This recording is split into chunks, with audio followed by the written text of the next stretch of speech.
Russia Ukraine பிரச்சனையில் இந்த food price increase ஆகுது அப்படின்னு சொல்கிறத நேற்று நம்ம தமிழ் பட்சத்தில் பார்த்துருந்தோம்.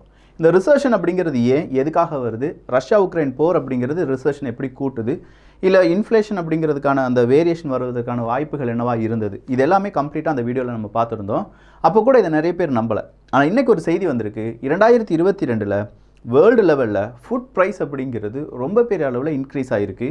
சொல்லப்போனால் வரலாற்றில் இந்த அளவுக்கான ஒரு இன்க்ரீஸ் வந்ததே கிடையாது. ஸோ வரலாற்றில் இந்த அளவுக்கு ஃபுட் ப்ரைஸ் இன்க்ரீஸ் ஆகிருக்கு அப்படின்னா 2023 அதை விட கூடுதலாக ஃபுட் ப்ரைஸ் இருக்க போகுது. அதுக்கான காரணம் இந்த ரஷ்யா உக்ரைன் போராக மட்டும்தான் இருக்கும். ஏன்னா ரஷ்யா உக்ரைன் அப்படிங்கிற இந்த இரண்டு நாடுகள் கிட்டத்தட்ட கோதுமை ஏற்றுமதியில் மட்டுமே 100 கிலோ ஏற்றுமதியில் கிட்டத்தட்ட 25 கிலோ கோதுமையை அவங்க இந்த இரண்டு நாடுகள் கான்ட்ரிபியூட் பண்ணிட்டு இருந்தாங்க.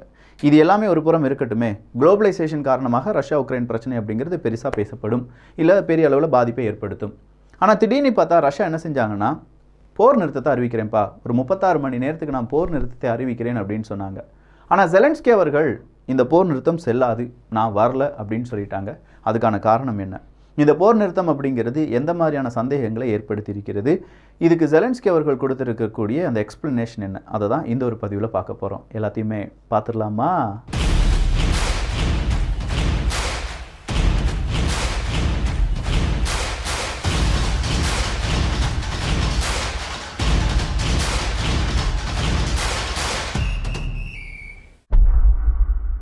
ஜெலன்ஸ்கி அவர்கள் ஸ்வீடன் பிரைம் மினிஸ்டர்கிட்ட பேசுகிறார். ஏன்னா ஃபின்லாந்து மற்றும் ஸ்வீடன் இரண்டு நாடுகள் தான் நேட்டோவில் சேரப்போகிறோம் அப்படின்னு சொல்லிட்டு இருந்தாங்க. அதில் நிறைய இழுபறிகள், துருக்கியினுடைய இன்டர்ஃபரன்ஸ் அப்படிங்கிறதுலாம் இருந்துச்சு. ஒரு கட்டத்தில் ஸ்வீடன் மற்றும் ஃபின்லாந்து ஓகேப்பா நான் மெதுவாகவே நேட்டோவில் சேர்ந்துக்கிறேன், ஆனாலும் சேருவேன் அப்படின்னு மட்டும் சொன்னாங்க. ஸோ இப்போ ஸ்வீடன் பிரைம் மினிஸ்டர்கிட்ட ஜெலன்ஸ்கி அவர்கள் பேசின பிறகு யுத்தத்துக்கான அடுத்த ஒரு இன்டென்சிட்டி அப்படிங்கிறது ரொம்ப கூடியிருக்கு, நீங்கள் என்ன செய்ய போகிறீங்க, எதாவது எங்களுக்கு செய்யுங்க, நீங்கள் நடுநிலைமையாகவே இருந்துட்டு இருக்கீங்க அப்படின்னு சொல்லி கேட்டிருக்காங்க. ஸ்வீடனை பொறுத்த வரைக்கும் அவங்க நடுநிலைமை தான். ஏன்னா உங்களுக்கு எல்லாருக்குமே தெரியும், ஸ்விஸ் பேங்க்லேருந்து எல்லாமே பல நாடுகளுடைய இன்வெஸ்ட்மெண்ட், இல்லை பல நாட்டு மக்களுடைய இன்வெஸ்ட்மெண்ட் எல்லாமே அங்கே இருக்குது. ஸோ அவங்களுடைய சட்டத்தின் அடிப்படையிலும் அந்த நாட்டினுடைய ஒட்டுமொத்தமான அந்த ஜியோ லொக்கேஷன்லாம் பேஸ் பண்ணி பார்க்கும்போது அது நடுநிலைமையாக தான் இருக்காங்க. பல காரியங்களும் அவங்க நடுநிலைமையாக தான் இதுவரையிலும் செஞ்சிட்ருக்காங்க. ஆனால் நேட்டோவில் இணைவது மட்டும்தான் ரஷ்யாவுக்கு எதிரான ஒரு தீர்மானமாக பார்க்கப்படுகிறது. இப்போ ஜெலன்ஸ்கி அவர்கள் சொல்லியிருப்பதின் அடிப்படையில் ஃப்ரான்ஸ் என்ன செய்கிறாங்கன்னா, அவங்களுடைய டேங்க் எல்லாமே டெலிவரி பண்ணியிருக்காங்க. நேற்றையும் நம்ம பார்த்தோம், இப்படி ஃப்ரான்ஸ் வந்து டெலிவரி பண்ணிட்டாங்க டேங்க் அப்படின்னா அது ஜெர்மனிக்கு ப்ரெஷர் ஆகும் அப்படின்னு சொல்லி இன்றைக்கி ஜெர்மனியும் அவங்களுடைய ஆர்மர்டு வெஹிக்கிள், மர்டர் அப்படிங்கிற ஆர்மர்டு வெஹிக்கிள் அப்படிங்கிறத நாங்கள் ஒரு 40 எண்ணிக்கை உங்களுக்கு தாரோம்ப்பா அப்படிங்கிற ஒரு கன்ஃபர்மேஷனை இன்றைக்கி கொடுத்துருக்காங்க. ஜெர்மனி இப்படி 40 ஆர்மர்டு வெஹிக்கிள் மட்டும் கொடுக்க போகிறது கிடையாது, இன்னும் பல வெஹிக்கிள் கொடுப்பதாக அறிவிப்புகளை வெளியிட்டிருந்தார்கள். ஆனால் கொஞ்சம் பிரச்சனைகள் இருக்குது, அதனால தான் நாங்கள் இதை கொடுக்கறதுக்கு கொஞ்சம் தாமதமாயிட்டு இருக்கு அப்படின்னு சொல்லி ஜெர்மனி சொன்னாலும், யுத்தம் தொடங்கினிலேருந்தே ஜெர்மனி இப்படி தான் பொய்யான சில வாக்குறுதிகளை கொடுத்துட்டு இருக்காங்க. உக்ரைனுக்கு அதை செஞ்சிரும், இதை செஞ்சிரும், இப்படி செஞ்சிரும், அப்படி செஞ்சிரும், அந்த நேரத்தில் செஞ்சிரும். ஆனால் எந்த நேரத்திலையும் உக்ரைனுக்கு நேரத்துக்கு நேரம் இவங்களுடைய அந்த உதவி கிடைத்ததாக சரித்திரமே இல்லை. அது ஜெலன்ஸ்கி அவர்களே நேரடியாக சொல்லிட்டார். ஜெர்மனி பொய்யான வாக்குறுதிகளை தாரீங்க, நீங்கள் கொடுக்குறேன்னு சொன்ன அந்த ஆயுதங்களை கொடுத்துருந்தாலே நாங்கள் போரில் பாதி வெற்றி அடைந்திருப்போம் அப்படிலாம் சொல்லிட்டாரு. ஆனாலும் ஜெர்மனி அதே விஷயம் அப்படியே தான் கண்டினியூ ஆகிட்டு இருக்குன்னு சொல்லலாம். இன்னொரு பக்கத்தில் ஆர்மர்டு வெஹிக்கிள் நீ மட்டும் இல்லைப்பா நானும் கொடுக்க போகிறேன் அப்படின்னு சொல்லி புதுசாக இந்த லிஸ்ட்டில் வந்து சேர்ந்துருக்காங்க அமெரிக்கா. பொதுவாக அமெரிக்கா உக்ரைனுக்கு என்ன ஆயுதங்கள் வேணும், எப்போ வேணும்னாலும் உடனடியாக கொடுக்கக்கூடிய ஒரு நாடு. ஸோ இப்போ அவங்களுக்கு தேவையான ஆர்மர்டு வெஹிக்கிளை நான் உங்களுக்கு தரேன், பீரங்கிகளும் உங்களுக்கு தரேன் அப்படின்னு சொல்லி அமெரிக்காவினுடைய அடுத்த கட்ட உறுதி அப்படிங்கிறது ஓகே. அப்போ ஜெலன்ஸ்கி அவர்களுக்கு ஒரு வெற்றியாகவே இது பதிவு செய்யலாம். அடுத்ததாக போர் நிறுத்தம் தான் ரொம்ப பெரிய அளவில் பேசப்பட்ட ஒரு விஷயம். போர் நிறுத்தம், ரஷ்யா வந்து இந்த போர் நிறுத்தத்தை செஞ்சதுக்கு பின்னாடி அங்கே ரஷ்யாவினுடைய சூழ்ச்சி இருக்குது அப்படின்னு சொல்லி ஜெலன்ஸ்கி அவர்களுடைய அட்வைசர்ஸ் வந்து இன்றைக்கி ஒரு பெரிய ப்ரெஸ் மீட்டை வச்சு வீடியோ கான்ஃபரன்ஸ் வழியாக எல்லாருக்குமே அந்த வீடியோவை பகிர்கிறார்கள்.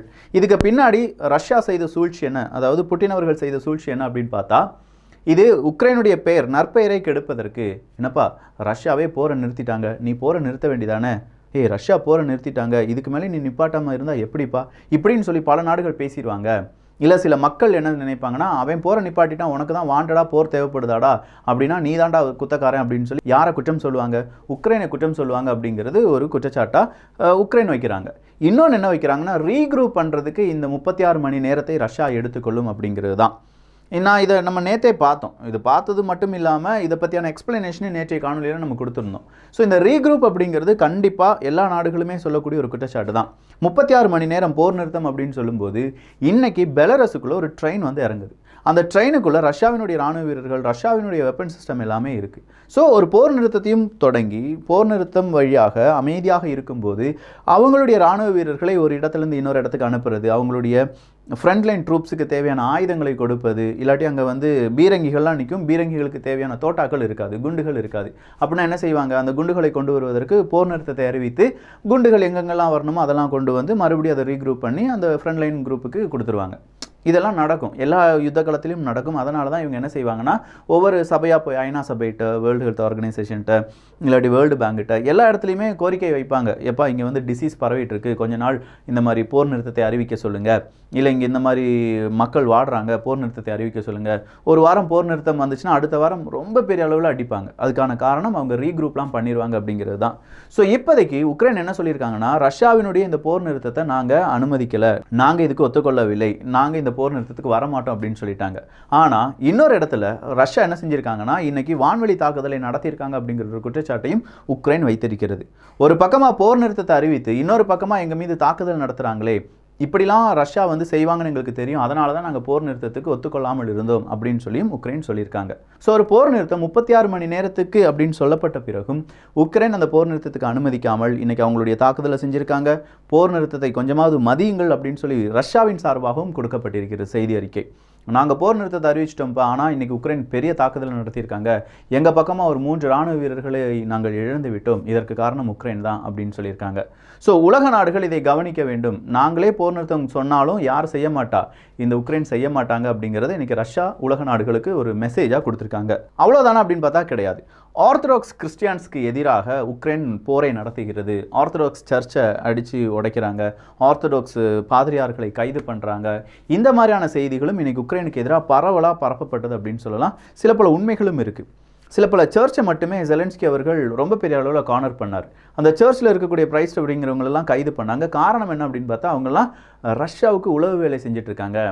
ஸோ அந்த உளவு வேலை வழியாக எங்களுடைய அந்த செய்திகள் அங்கே பரப்பப்படுகிறது, அதனால் இந்த மதகுருக்களெல்லாம் நாங்கள் கைது பண்ணுறோம் அப்படின்னு சொல்லியிருந்தாங்க. ஸோ அங்கே இருக்கக்கூடிய சர்ச்சஸ், அங்கே இருக்கக்கூடிய மதகுருக்கள் இவங்க எல்லாருமே இவங்களுடைய ஸ்க்ரூனிட்டியில் வந்தவங்க தான். உக்ரைனை பொறுத்த வரைக்கும் ஆர்த்தடாக்ஸ் கிறிஸ்டியன்ஸுகளுக்கு அவங்க மரியாதை கொடுப்பதே கிடையாது. அதனால் அவங்க கொண்டாடக்கூடிய கிறிஸ்மஸ் ஜனவரி 6-7 ஆர்த்தடாக்ஸ் கிறிஸ்டியன்ஸு கிறிஸ்மஸை கொண்டாடுறாங்க. அதுக்காகத்தான் நாங்கள் போர் நிறுத்தத்தை அறிவித்தோம், ஆனால் இவங்க அதுக்கு எதிராக இருக்காங்க, நீங்களே இதுக்கான ஒரு தீர்மானத்தை கொடுத்து விடுங்கள் அப்படின்னு சொல்லி இந்த பிரச்சனையை உலகளவு பிரச்சனையாக மாற்றுகிறார்கள் சில பல நபர்கள். எனர்ஜி ஆப்ரேட்டர்ஸ், அதாவது உக்ரைனில் இருக்கக்கூடிய எனர்ஜி ஆப்ரேட்டர்ஸ்லாம் என்ன சொல்லியிருக்காங்கன்னா, வேறு வழியே இல்லை, எனர்ஜி எந்த அளவுக்கு கம்மியாக யூஸ் பண்ண முடியுமோ அந்த அளவுக்கு கம்மியாக யூஸ் பண்ணுங்கள், ஏன்னா நம்மக்கிட்ட போதுமான அளவு கிடையாது அப்படிங்கிறது தான். இப்போதும் ஒரு 30-40% மக்களுக்கு அங்கே எலக்ட்ரிசிட்டி அப்படிங்கிறது இல்லை. அப்படியே இருந்தாலும் எமர்ஜென்சியாக நாங்கள் அதை கட் பண்ணுறோம் அப்படிங்கிற பேரில் 3 மணி நேரம் 5 மணி நேரம் எல்லாமே எலக்ட்ரிசிட்டி கட் செய்யப்படுகிறதா. ஸோ இந்த நிலைமை இன்னும் நீடித்தது என்றால் வின்டர் இன்னும் முடியலை, இப்போ தான் ஜஸ்ட் ஸ்டார்ட் ஆகிருக்கு. ஸோ அது வரையிலும் நம்மளால் சமாளிக்க முடியாது. அதனால் இப்போ இருந்தே நம்ம என்ன செய்யணும், எனர்ஜியை ரேஷனாக பயன்படுத்தி கொள்ளுங்கள் அப்படின்னு சொல்லியிருக்காங்க. அடுத்ததாக ஜப்பானுடைய பிரைம் மினிஸ்டர். ஜப்பான் சீனாவுக்கு எதிராக காய் நகர்த்தல் செஞ்சுட்டு இருக்காங்க. செங்கோக்கு ஐலாண்ட்லாம் இன்னைக்கு பேட்ரோலிங் செய்ய போகிறோம் அப்படின்னு சொல்லி ஜப்பான் அரசாங்கம் அறிவித்து இருந்தது. சொல்லப்போனால் அமெரிக்கா கூட சேர்ந்து நாங்கள் ராணுவ ட்ரில்லில் ஈடுபட போகிறோம் அப்படின்னு சொல்லி ஜப்பான் சொல்லியிருந்தாங்க. 2+2 பேச்சுவார்த்தையெல்லாம் ஈடுபட போகிறோம் அப்படின்னு சொல்லி ஜப்பான் அறிவிப்பை வெளியிட்டிருந்தது. இது எல்லாமே சீனாவுக்கு எதிரானது தான். ரஷ்யா உக்ரைன் பிரச்சனைக்கும் இதுக்கும் சம்மந்தமே கிடையாது. ஆனால் ஒரு சம்மந்தம் இருக்குது. சீனாவினுடைய உதவியை ரஷ்யா கோரி இருக்கிறது. ஸோ சீனாவுக்கு எதிரி ரஷ்யாவுக்கும் எதிரி அப்படிங்கிறது தான். ஆனால் நேரடியாகவே ரஷ்யாவை ஜப்பான் எதிர்த்து வருகிறது அப்படிங்கிறது இங்கே குறிப்பிடத்தக்கது. அதனால் ஜப்பானுடைய பிரைம் மினிஸ்டர் கிஷிடா அவர்கள் நேராக எங்கே வர வாய்ப்புகள் இருக்கான், கீவ், ரஷ்யாவினுடைய எதிரி நாடாக இருக்கக்கூடிய உக்ரைனுடைய தலைநகரத்துக்கே வரப்போகிறாங்க அப்படிங்கிறது தான். ஸோ கீவுக்கு அங்கே இருக்கக்கூடிய ஜெலன்ஸ்கி அவர்களை பேசி அவங்களுடைய சப்போர்ட், ஜப்பானுடைய சப்போர்ட் எப்போதுமே உங்களுக்கு இருக்குது அப்படிங்கிறத சொல்ல போகிறதாக ஒரு செய்தி வெளியாகி இருக்கிறது. இந்த செய்தி மட்டும் உண்மையாக இருந்தது அப்படின்னா கண்டிப்பாக 2023 அடுத்த ஒரு ஜியோபொலிட்டிக்ஸினுடைய ட்விஸ்ட் இது தான். ஜப்பானுடைய பிரைம் மினிஸ்டர் நேராக உக்ரைனுக்கு வந்துட்டார்னா ஜப்பானுக்கும் ரஷ்யாவுக்கும், ஜப்பானுக்கும் சீனாவுக்குமான அந்த பிரச்சனை பல மடங்கு அதிகரிப்பதற்கான வாய்ப்புகள் இருக்குது. இன்றைக்கு கூட அமெரிக்காவினுடைய ஒரு போர் கப்பல் அப்படிங்கிறது தைவான் ஸ்ட்ரைட் வழியாக போனதுனால ஒரு பெரிய ப்ராப்ளம், ஒரு டென்ஷன் அரைஸ் ஆயிடுச்சு அப்படின்னு சொல்லலாம். பட் அது ஒரு பெரிய அளவு பிரச்சனையாக மாறல. இது சீனாவுக்கான மட்டும் ஒரு எச்சரிக்கையாக இருந்தது அப்படிங்கிறது குறிப்பிடத்தக்கது. அடுத்ததா பாக்முத் பகுதி. இந்த பாக்முத் பகுதி கர்சன் பகுதி மாதிரி ரொம்ப இம்பார்ட்டண்டான பகுதி அப்படிங்கிறது நம்ம எல்லாருக்குமே தெரியும். பாக்முத் பகுதியில் இப்போ வேக்னர் ஆர்மி தான் ரொம்ப பெரிய அளவில் சண்டை போட்டுட்டு இருக்காங்க. ஸோ அமெரிக்காவினுடைய கணிப்புப்படி பாக்முத் பகுதியை வேக்னார் இல்லாட்டி ரஷ்யாவினுடைய ராணுவம் ஒட்டுமொத்தமாக கையகப்படுத்துவாங்க. அப்படி கையகப்படுத்திய பிறகு அங்கே இருக்கக்கூடிய சால்ட் மைன் தான் அவங்களுடைய டார்கெட். ஸோ சால்ட் மைனை கையகப்படுத்தி அந்த சால்ட் எல்லாமே ஏற்றுமதி செய்கிறதும் அங்கே இருக்கக்கூடிய மினரல்ஸ் எல்லாம் பல நாடுகளுக்கு ஏற்றுமதி செய்வதும் தான் ரஷ்யாவினுடைய குறிக்கோளாக இருக்குது. அதனால் கொஞ்சம் யோசிச்சுக்கோங்கப்பா அப்படின்னு சொல்லி அமெரிக்கா அவங்களுடைய உளவு செய்தியாக இதை வெளியில் விட்டுருக்காங்க. ஆனால் நம்ம யோசிக்கிறது என்னென்னா, ஒரு வளம் இந்த நாட்டில் இருக்குது, எவ்வளோ வளங்களை அமெரிக்கா சுரண்டி இருக்கிறது அப்படிங்கிறத நீங்கள் தமிழ் பட்சத்தில் இருக்கக்கூடிய அமெரிக்கா எப்படி வல்லரசானது அப்படிங்கிற ஒரு பிளேலிஸ்ட் இருக்குது. ஐ திங்க் ஒரு 15லேருந்து 20 காணொலிகள் இருக்கலாம். அதில் நிறைய டீட்டெயில்ஸ் நம்ம ஷேர் பண்ணியிருக்கோம். எந்தெந்த நாட்டுக்கு போனாங்க, எப்படி எப்படி அடித்தாங்க, எப்படி அடிப்பதற்கு உறுதியாக இருந்தாங்க அப்படிங்கிற கம்ப்ளீட் டீட்டெயில்ஸ் அதில் ஷேர் பண்ணியிருக்கோம். பார்த்துட்டு ரஷ்யாவினுடைய இந்த திருட்டையும் அமெரிக்காவினுடைய அந்த திருட்டுக்களையும் கொஞ்சமாக கம்பேர் பண்ணி பாருங்கள். அடுத்ததாக ரஷ்யாவினுடைய தூதரக அதிகாரி, அமெரிக்காவினுடைய தூதரக அதிகாரி இருப்பாங்கல்ல, அவங்க என்ன சொல்லியிருக்காங்கன்னா, ஏப்பா நாங்கள் போர் நிறுத்தத்தை அறிவிச்சிட்டோம், ஆனால் பென்டகன் அதுக்கான ரியாக்ஷன் எப்படி தெரியுமா கொடுத்தாங்க, இந்த போர் நிறுத்தம்லாம் வேஸ்ட்டா அப்படின்னு சொல்லி கொடுத்தாங்க. இவங்களே தான் சொல்கிறாங்க போர் நிறுத்தம் வேண்டும் அப்படின்னு சொல்லி. நாங்கள் போர் நிறுத்தம் கொடுத்தாலும் அதை ரொம்ப துச்சமாக பார்க்குறாங்க. இதுதான் இரட்டை வேடம். இதிலிருந்து தான் உலக நாடுகள் ஒரு உண்மையை புரிந்து கொள்ளுங்கள், அமைதியை நாங்கள் விரும்புகிறோம், பிற நாடுகள் விரும்பாமல் இருப்பதற்கான காரணம் அந்த நாட்டில் யுத்தம் நடந்தாதான் பல வல்லரசுகளாகவே இருக்கலாம் அப்படிங்கிற ஒரு நேரடி குற்றச்சாட்டை சொல்லியிருக்காங்க. ஸோ கரெக்டாக யோசித்து பார்த்தா உக்ரைன் பலமுறை இதே மாதிரியான போர் நிறுத்தம் அப்படிங்கிறத அறிவித்தார்கள். இந்த யுத்தம் ஸ்டார்ட் ஆன இனிஷியல் ஸ்டேஜில் நிறைய மக்களை காப்பாற்ற வேண்டும், ரெட் கிராஸ் சொசைட்டி அதை கொஞ்சமாக கோரிக்கை வைப்பாங்க, ஐஏஏ அமைப்பு கோரிக்கை வைப்பாங்க. வார் அப்படிங்கிறது கொஞ்சம் நாளாக நிறுத்தப்பட்டிருக்கிறது. ஆனால் திடீர்னு இப்போ மட்டும் உக்ரைன் இந்த யுத்தத்தை தொடர்ந்து நடத்துவதற்கான காரணம் என்ன அப்படிங்கிறது தெரியலை.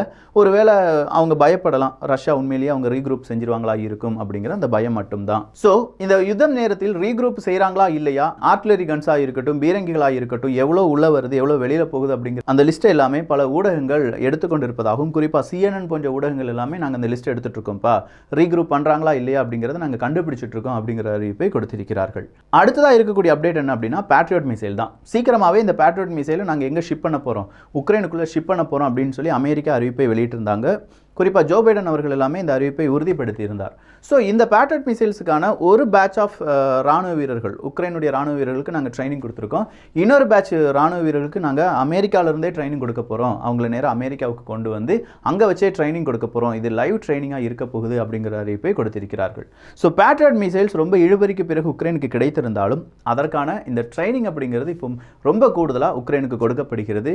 எந்த அளவுக்கு இந்த யுத்தத்தில் பேட்ரியாட் மிசைல்ஸ் உக்ரைனுக்கு உதவியாக இருக்க போகிறது அப்படிங்கிறத பொறுத்திருந்து தான் பார்க்கணும். அதே மாதிரி ஜெர்மனியும் அவங்களுடைய பேட்ரியாட் மிசைல்ஸை யாருக்கு கொடுக்குறாங்களாம், உக்ரைனுக்கு கொடுக்குறாங்களாம். போலந்து ரொம்ப நாட்களுக்கு முன்னாடியே எனக்கு நீ பேட்ரியாட் மிசைல்ஸ் தந்தில, அப்படியே உக்ரைனுக்கும் கொடுப்பா அப்படின்னு சொல்லி கேட்டிருந்தாங்க. இன்னைக்கு அதை உறுதிப்படுத்தியிருக்காங்க ஜெர்மனி. ஆனால் வழக்கம் போலவே கொடுக்குறேன்னு சொல்கிற ஜெர்மனி கொடுப்பாங்களா அப்படிங்கிறது காலத்துக்கு தான் தெரியும்.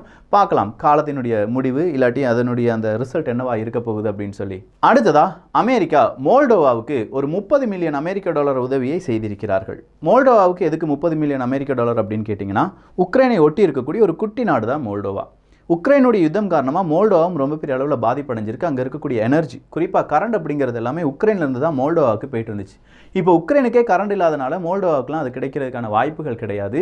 ஸோ அதுலேருந்து எப்படியாவது மோல்டோவா கொஞ்சம் வெளியில் வர்றதுக்காகத்தான் இந்த $30 மில்லியன் அமெரிக்க நான் கொடுக்குறேன் அப்படிங்கிறது அமெரிக்காவினுடைய ஒரு எக்ஸ்பிளனேஷன். மோல்டோவாவுக்கும் இந்த ஃபண்ட் ரொம்ப இம்பார்ட்டன்ட் தான். பட் இது கடனாக தான் கொடுக்குறாங்களே தவிர எய்டு கிடையாது, உதவி கிடையாது. உதவி கடனாக கொடுக்கப்படுகிறது, அவ்வளோதான். ஸோ போர் நிறுத்தத்துக்கு பின்னாடி இருக்கக்கூடிய சூட்சமங்கள், உக்ரைனுடைய ரிஜெக்ஷன், அமெரிக்காவினுடைய புதிய ஆதரவு, ஜெர்மனியுடைய பீரங்கிகள், ஆர்மர்டு வெஹிக்கிள், மோல்டோவாவினுடைய உதவி, இது எல்லாத்தையுமே நம்ம பார்த்துருக்கோம். நிறைய செய்திகளை கொஞ்சோண்டு நேரத்தில் பார்த்துருக்கோம். இந்த செய்திகளை பற்றிய உங்களுடைய கருத்துக்கள் இங்கே வரவேற்கப்படுகின்றன. எல்லோரும் தமிழ் வியூகத்தில் இணைந்திருங்கள். நல்லதை பகிர்ந்து நல்ல சமுதாயத்தை உருவாக்குவோம். நன்றி, வணக்கம்.